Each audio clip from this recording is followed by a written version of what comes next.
আপনারা শুনেছেন মুরব্বীদের কাছে এই কথা, মুরব্বীদের মুখে কথা শুনেছেন, এটা যে জিয়া রহমান কাটছিল খাল। হ্যাঁ, তো এই খালটা আমরা কাটলাম, এটা প্রায় 2 কিলোমিটারের মতো লম্বা এই খালটা। এই খালটা কাটার ফলে যেটা হবে, বর্ষার সময় অনেক সময় অতিবৃষ্টির কারণে অনেক সময় আশেপাশে পানি উঠে, খালটা কাটলে পানিটা জমা হবে।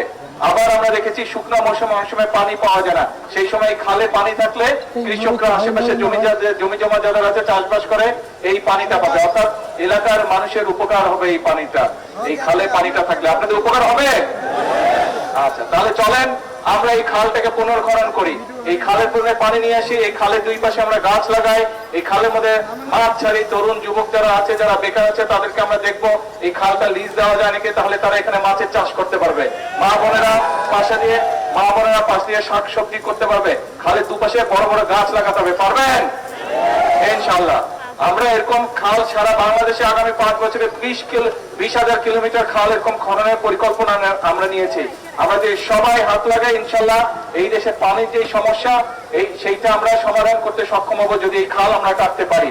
এই দেশে বন্যার সময় যেসব এলাকায় বন্যা হয়, খাল যদি আমরা কাটতে পারি, সেই বন্যার প্রকোপ থেকে আমরা মানুষকে, সম্পদকে, গবাদি পশুকে, জমির ফসলকে আমরা রক্ষা করতে সক্ষম হব। কাজেই আমাদেরকে এই খালগুলো খনন করতে হবে, কারণ এই খাল না থাকার কারণে, খালগুলো ভরাট হয়ে যাওয়ার কারণে, নদীগুলো ভরাট হয়ে যাওয়ার কারণে মানুষ যেরকম পানির কষ্ট পাচ্ছে, প্রয়োজনের সময় পানি পাচ্ছে না, আবার বর্ষা মৌসুমে অতিরিক্ত পানির কারণে সেই পানিটা আমরা ধরে রাখতে পারছি না, ফলে যখন প্রয়োজন সেই পানি আমরা খুঁজে পাচ্ছি না।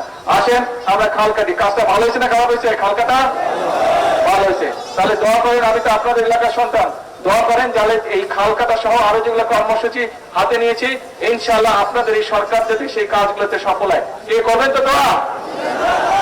এত আসতে বললে কেমনে হয়? দোয়া করবেন ইনশাআল্লাহ। ঠিক আছে, আজকে যাই, আরো কর্মসূচি ইনশাআল্লাহ। এটা তো নিজের বাড়ি, ঘরের লোকজন আপনারা, ইনশাআল্লাহ কয়েকদিন পরে আবার আসবো।